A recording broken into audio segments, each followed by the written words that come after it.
Hey everybody. Today I'm going to work on this Shillings holly.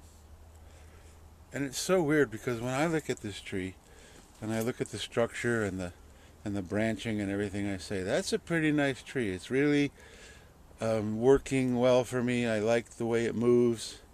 But then when I look at the viewfinder, it just looks like a giant blob. So, it's also sprouting, but it's sprouting with flowers instead of new growth, which is a little odd.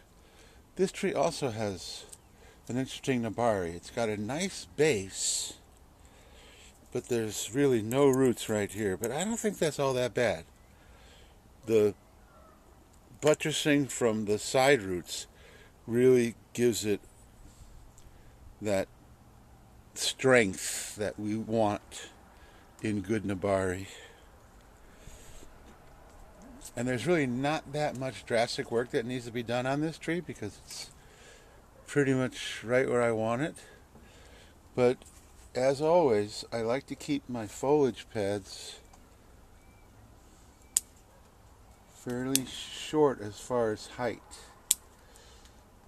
So not necessarily short this way, but short as far as height. So that guy looks pretty good.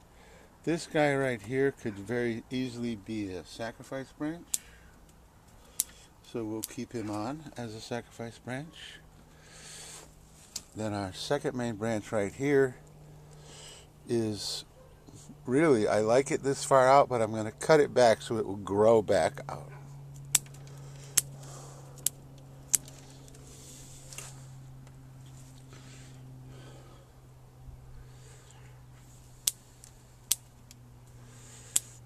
And there really isn't that much to do except just take all the growth that's sort of shooting up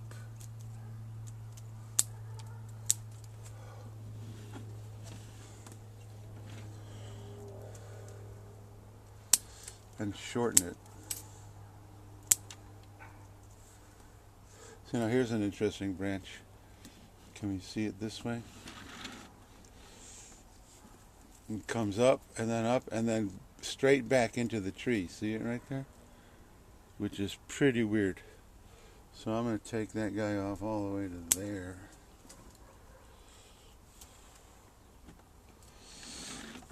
And take him to there.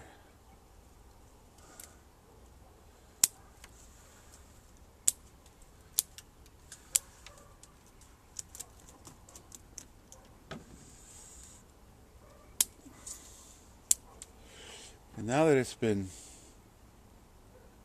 opened up a little bit, you can see that the apex is actually going away from you. If we turn it like this, and that is typically not what we want. We want the apex to be coming forward. The whole tree is coming forward.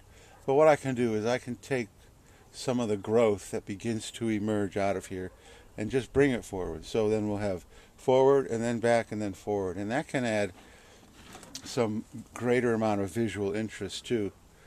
Doesn't have to never go back as long as the apex comes forward. Now I could take it and wire it forward, but I kind of like it like that.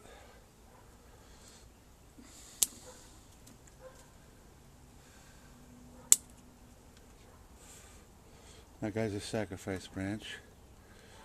So that's looking pretty good. We now have, because I've taken a lot of things off, the apex looks a little sparse, but that will fill in no time. And I'm sure it's due for root pruning.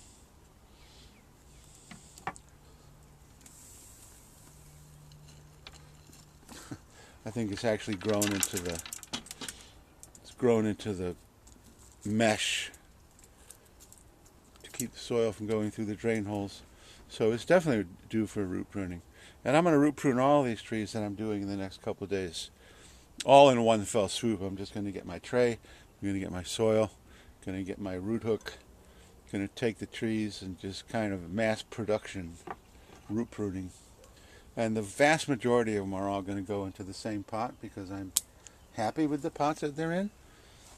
And I am never married to the fact that a tree has to be in one pot or another.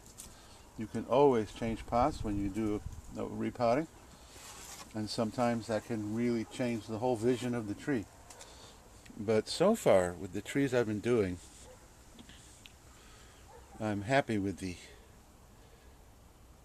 pot and the tree, and the, because the pot is like the picture frame of the tree. So a tree that's in a huge pot looks out of place, and it looks just as much out of place as if it's in a pot that's too small. In my world, if I am going to make a mistake, quote unquote, one way or the other, I like to put a tree in a pot that's a little too big, because trees grow, so they're going to grow into that larger pot, versus sticking a tree that really needs to have more room into a smaller pot. Horticulturally, I just don't like to do that. So that's it for this video. Shillings makes a fantastic bonsai if you live far south enough on the planet for them to thrive. And so if you do live, I think they're like zone 7 and south, at least in the ground. So that's it for this video. This thing could be cleaned up a whole bunch more. Like, let's say, for instance, that I was planning on putting it into the show that's on Memorial Day at the Bonsai Societies of Florida. Then I would really clean it up even more, like get rid of all this little growth right here. You see all these little leaves here, all these downward pointing leaves and whatnot, and really, clean it up. But it really doesn't need that right now. So thanks for watching, and we're on to the next one.